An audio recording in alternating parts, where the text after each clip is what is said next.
Right, okay, so this is a very important judgment, BASF South Africa versus SARS.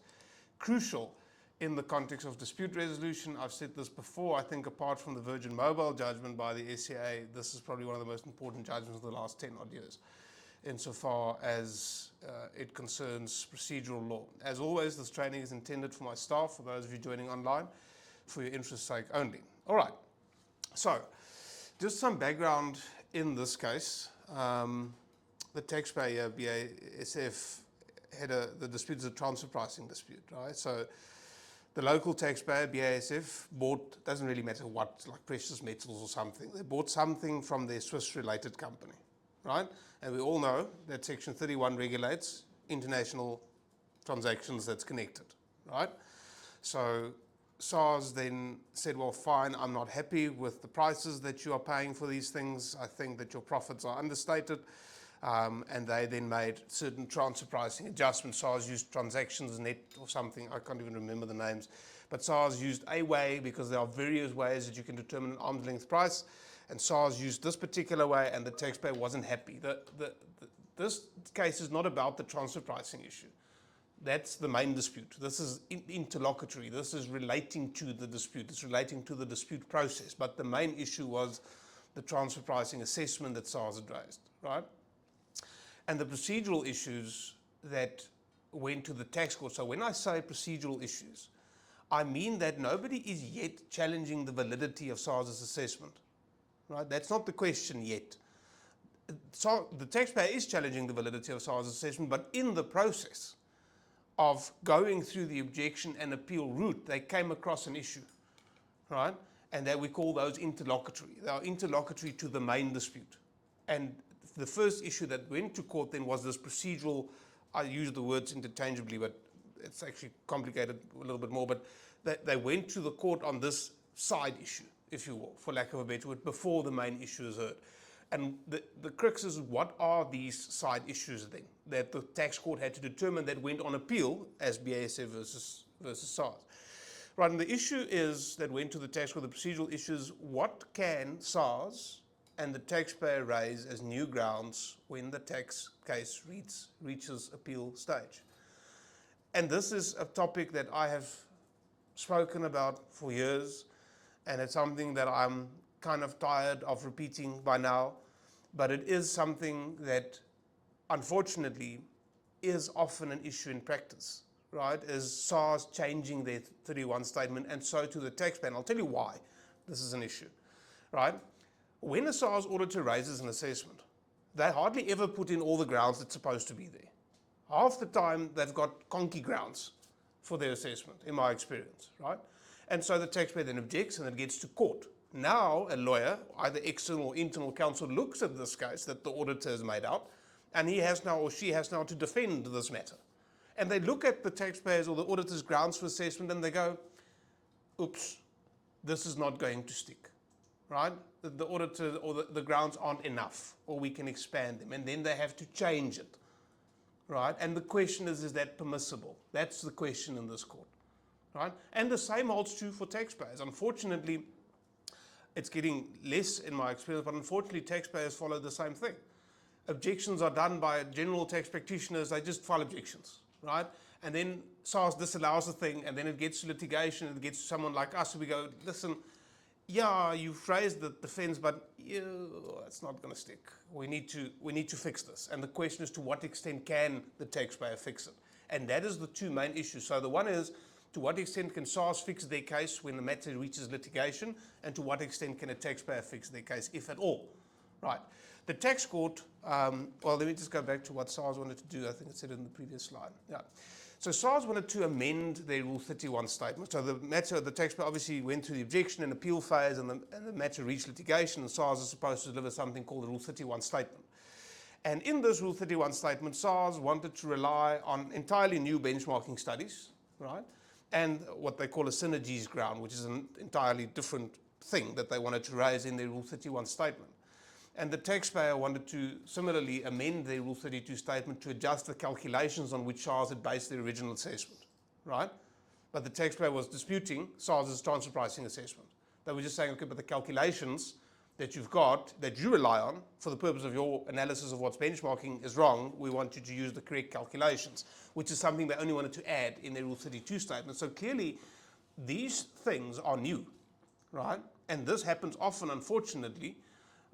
Taxpayers and SARS, for that matter, get to deal with the case in its fullest sense when it reaches litigation. It's almost as if, when taxpayers deal with objections, it's almost as if they go, wow, but the objection process is just the compliance step.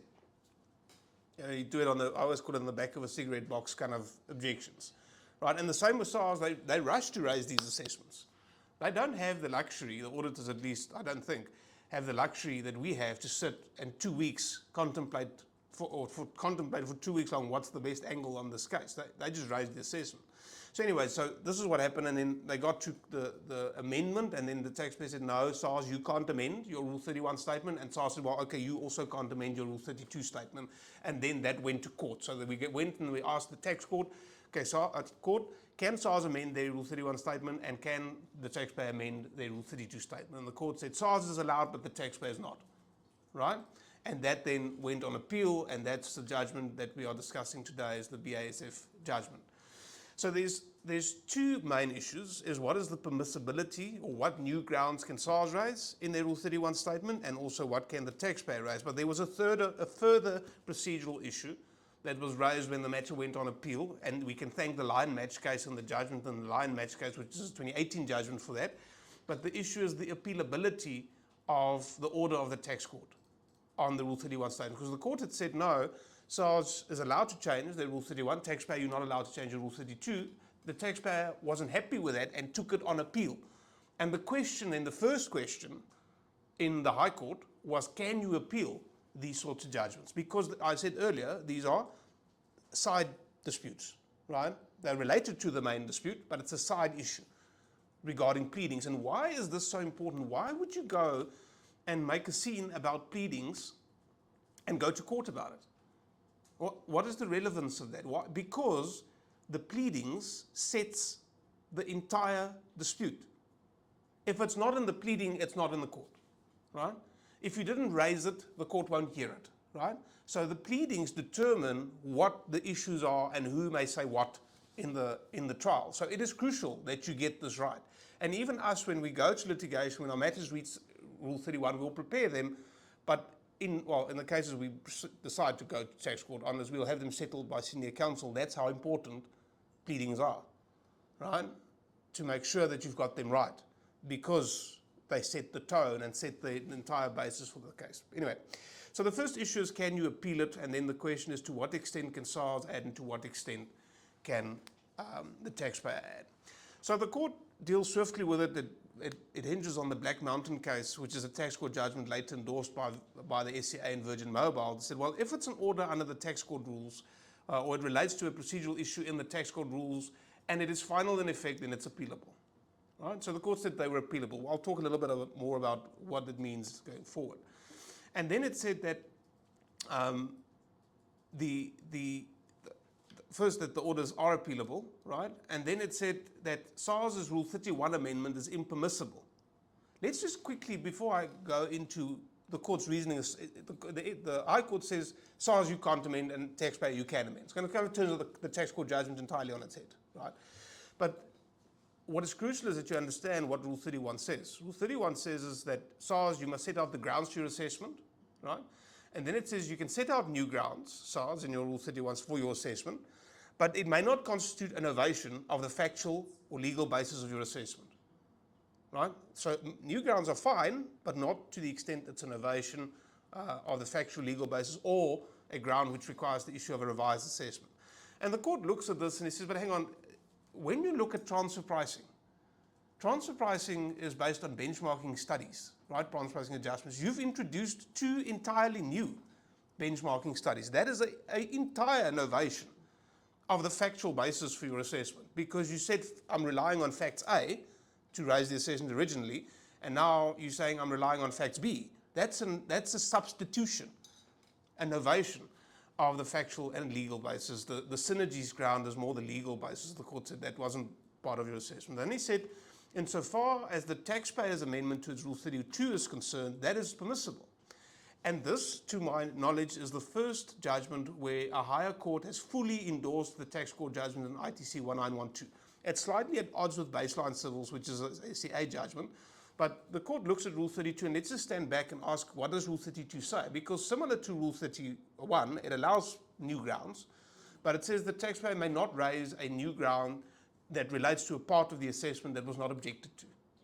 Right? That's what it says. So you can add a new ground, but not if it relates to something that was not placed under objection. And the court said, well, the taxpayer is simply giving SARS calculations, right, in support of the transfer pricing adjustment that SARS had made. It's still the same dispute that the taxpayer is adding.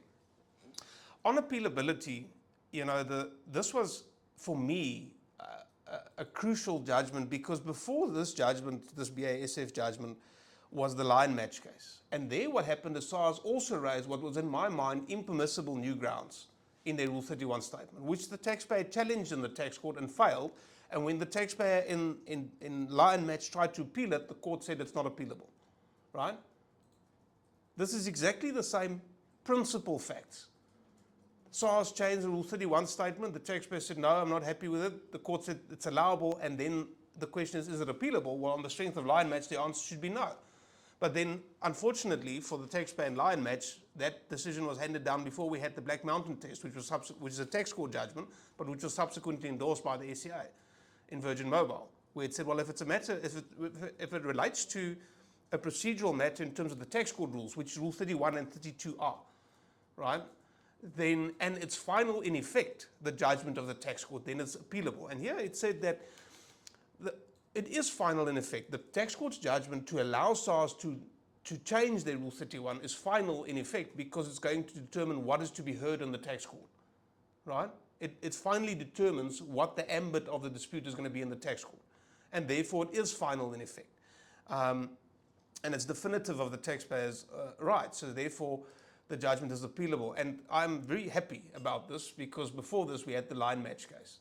And the line match case was authority for the fact that you can't appeal judgments, particularly judgments by the tax court on whether SARS's Rule 31 amendments are permissible or not, right? So this is crucial. But as I said, I think the trouble is with line match, which was a 2018 judgment, where the court said it's not appealable. That was before we had the Black Mountain judgment, which was endorsed by the SCA and Virgin Mobile. So the court here does have the benefit of jurisprudence from the higher courts on this. The taxpayer, interestingly, in this matter, because remember we said the Black Mountain test for appealability is it must relate to a procedure in the rules of the tax court, and it must be final in effect.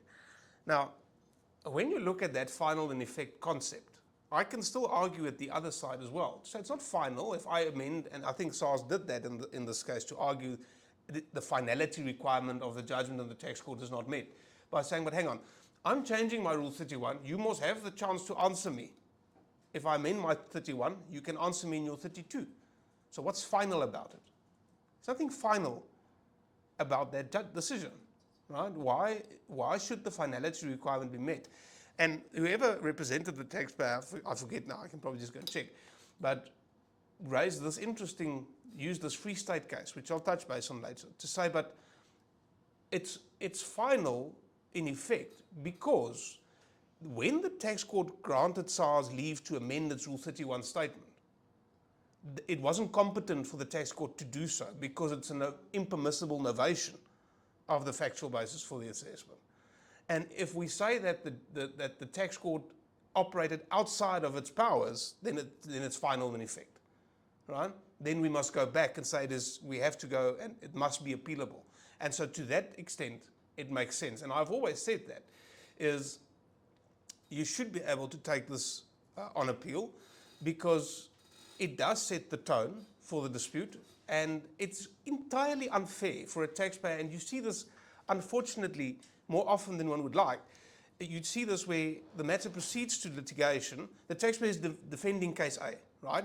I don't know, you guys have seen matters that reach litigation, I don't know the new people have yet, but you see the matter, the taxpayer defends the assessment through 2 years, then it gets to litigation, all of a sudden there's new grounds in the Rule 31 statement. You go, what is this? You know, now I have to defend an entirely new assessment, effectively. That's not fair, right? I don't care if the auditor cocked up when he raised the assessment and now you're trying to fix it. That's not my fault. Right? It's not the taxpayer's fault. So you have to stay in your lane. You can't switch horses mid-race, right? And I'm borrowing that from a judgment. It sounds very impressive, but somebody said that in a judgment somewhere. I can't remember who it was. I don't want to take the credit for it. Right, so the appealability and the finality is important. So now I want to just use another case, Taxpayer SC, which is a tax court judgment. BASF is a high court judgment, right? But when I read BASF, I instinctively thought this is the Taxpayer SC case that went on appeal, but it's not, because the facts are somewhat similar. In Taxpayer SC versus SARS, it was also a transfer pricing case, and there, SARS also changed in their Rule 31 statement the basis for their transfer pricing adjustment from a cost plus method to a I don't know, transactions process method or something. I can't remember what it was. But there was a complete shift in the basis for their assessment in Taxpayer SC, and there the court said, no, that's not a factual novation. The court said it's not. Because the way the court distinguishes, and look, BASF is a high court judgment, so it sets a precedent, right? Taxpayer SC is just a tax court judgment, doesn't set a precedent. But it'll be interesting to see. I wonder if Taxpayer SC took it on appeal, especially now following this judgment that says you can, because before this we only had the line match thing and it was up in the air. But anyway, long story short is it seems like the distinguishing factor between BASF, where the court said, the High Court said, no, this is an ovation of the factual basis, versus in Taxpayer SC, where the court said it's not. It seems as if the court in BASF accepts that in transfer pricing matters, the benchmarking study is the very factual basis for your assessment. Whereas in Taxpayer SC, it seems as if the tax court looked at it and said, no, the transfer pricing is just a tool to get to the assessment. It's not the factual basis for the assessment, it's a calculation, right? It's the same that the court held in line match, the lower court, where there was a CGT issue, where the court says not changing the factual basis for your CGT calculation in line match, I'm just changing the numbers. It's not changing the factual basis for your assessment. Whether or not the court is right, of course, I think the court is right. I do think that, especially in the case of transfer pricing, if you're going to change the very transfer pricing methodology, then that is an novation. But there is a lower court judgment that says it's not, but then that's a lower court judgment. But my issue is this, and I've been saying this for many years, at least since 2020, is there are two impermissibility grounds in Rule 31, right, in terms of what SARS can add.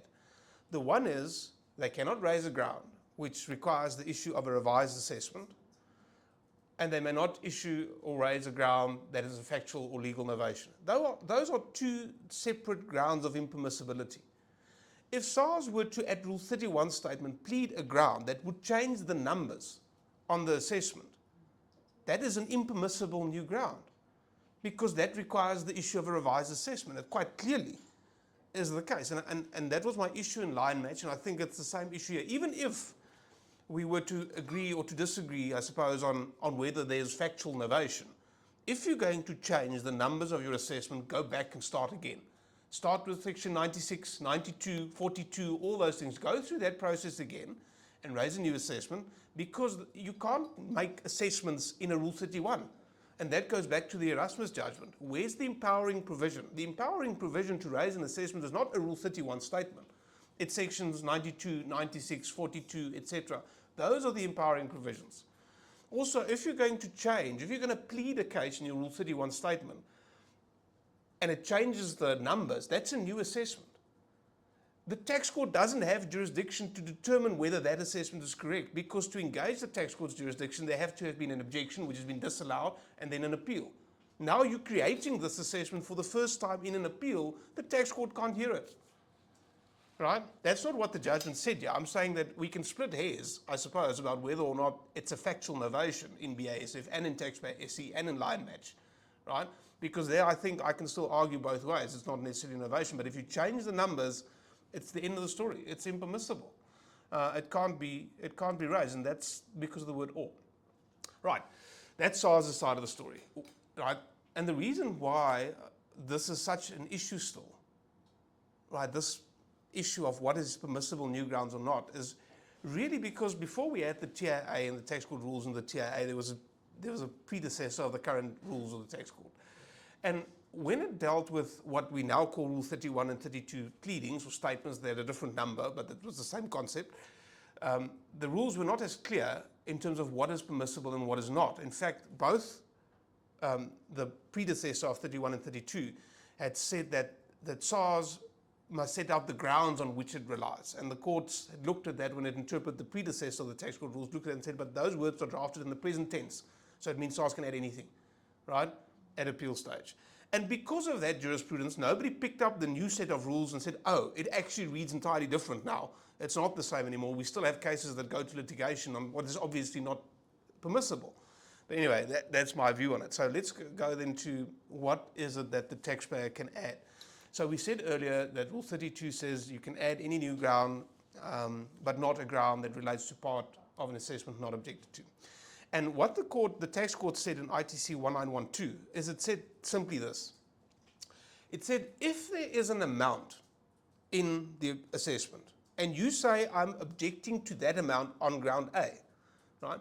Then I can on appeal add ground C, D, B, E, F, G, H, K, L, M, whatever I want to, as long as it relates to that amount, right?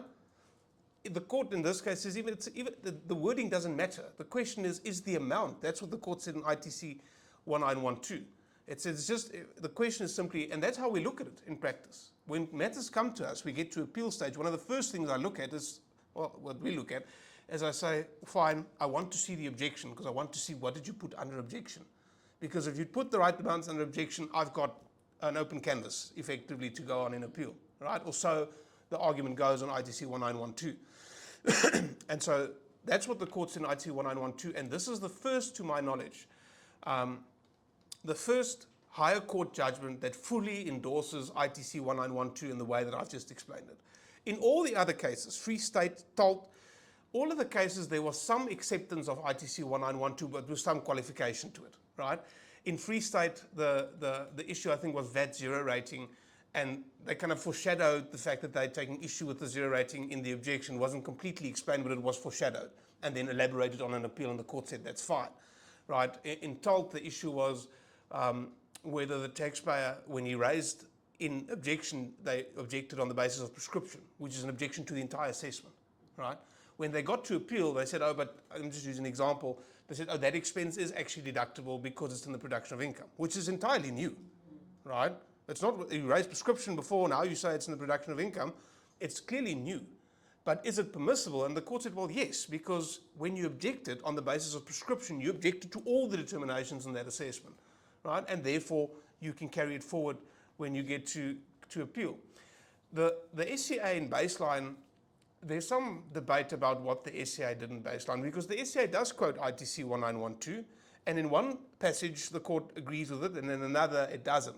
And in the way I read baseline, and this is SCA, so this is higher authority than BASF, right? The court seems to take a little bit of a narrower view. It kind of says, I accept that the ITC 1912 approach to the extent that must have been objected to, but he doesn't go as far as to say, as long as the amount was placed on objection. He seems to think, or they seem to think, that there must be some form of substantive continuity. So you can't, in my example, say, I've placed the amount on objection, and so I raised ground A in objection on that amount. So now ITC 1912 full approaches, I can add B, C, D, E, F, anything. And it's almost as if the court in baseline, depends on how you interpret the judgment, says, no, yes, but not entirely. You can't just, if you said nothing in the objection about it, you can't just add it on appeal, which, with respect, I disagree with. I don't think that's how the tax court rules read. If you understand what an assessment is, which few people still understand. I see cases that go to litigation, and I read them, and sometimes I read them and laugh, because I think, why, what did you think was going to happen? Because what is an assessment? An assessment is a line for line. It goes back to the first South African holdings judgment, right? Do you guys recall the first South African? Everybody's going, yeah, I remember it. No, you don't recall it, which is fine.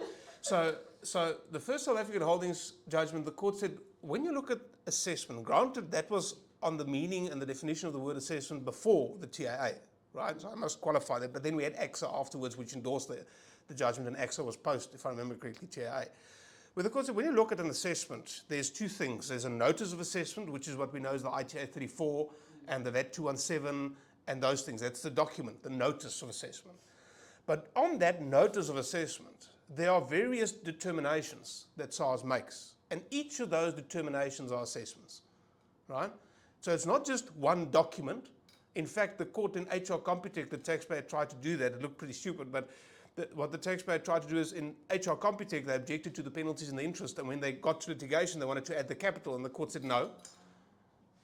And then the taxpayer wanted to say, but hang on, when I objected to the penalties and interest, I objected to the whole of that document. And the court said, no, you didn't object to the whole of the notice of assessment. You objected to those two determinations.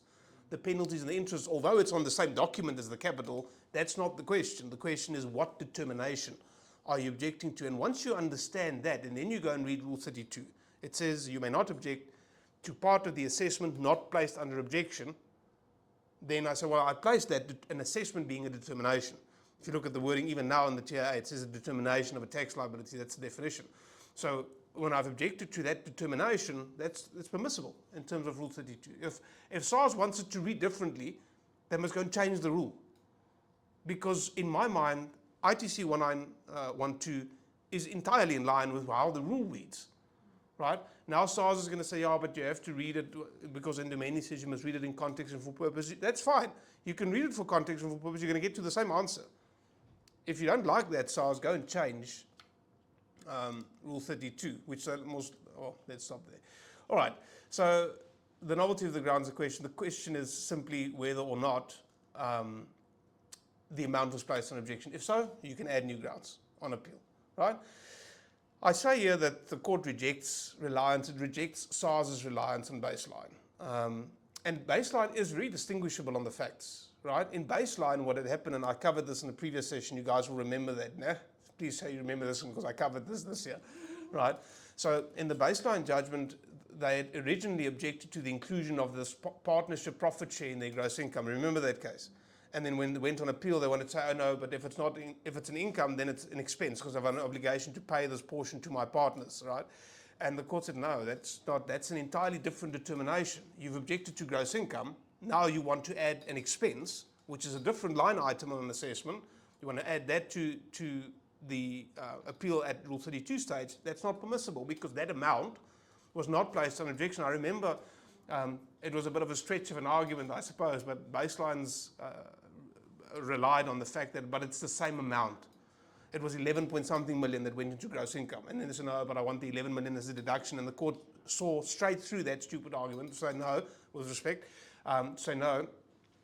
It's not a question of the actual amount. It's a question of the determination. You've had a gross income determination, which you took issue with in your objection, and then you've got a deduction determination. Yes, the amount might be the same, but they are not the same assessments. Right, and SARS here wanted to rely on baseline to say that the Taxpayers Rule 32 amendments are not permissible, and the court said, no, that's not the same. Right, so just be cautious. Baseline does, to some degree, conflict with, which is an SCA judgment, does conflict with BASF. So we don't have entire certainty yet. There is still some tension. But in my mind, it's fairly clear. If the amount was placed under objection, you can add it.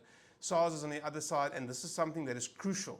I've got a case now, and I don't know who everybody's listening, so I have to be careful. But we've got a case now that I'm dealing with. I'm reading SARS's grounds for assessment in the audit findings and finalization letter. And I look at it and I go, you have not even made out a case because they bear the burden of proof. I don't want to mention too much because it's an active case. I looked at SARS's statement of grounds assessment and said, you haven't even close to made out a case for your assessment here. Not even close. And you carry the burden of proof, SARS. I said, well, let's go to litigation, because I can guarantee you what's going to happen is the SARS lawyer or the external counsel is going to look at SARS's grounds and say, oops, we need to plead facts for this assessment. And I'm going to go, nope, that's an ovation, because you didn't raise that before. And absent the novation or absent those facts, the assessment to that particular issue will not stand. So I will win the case on the basis of SARS not making out their case properly. Right? Or so the argument goes.